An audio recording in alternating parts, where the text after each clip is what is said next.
Elle n'a pas sauté en parachute.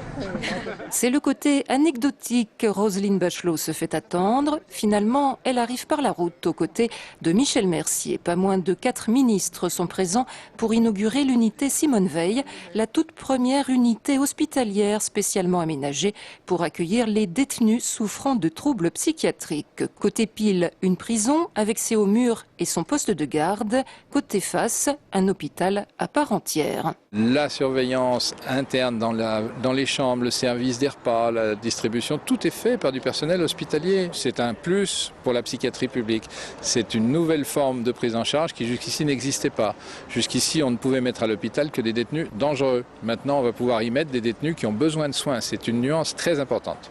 Une partie du personnel du Vinatier, maintenu à distance par les CRS aujourd'hui, dénonce une mascarade sécuritaire en pleine crise de l'hôpital public. Selon les manifestants, cette unité spécialisée n'aurait pas dû avoir de raison d'être. On a supprimé des lits ces 20 dernières années, 40 000 à 50 000 de psychiatrie générale d'une manière nationale, 150 lits de psychiatrie générale sur l'hôpital du Vinatier.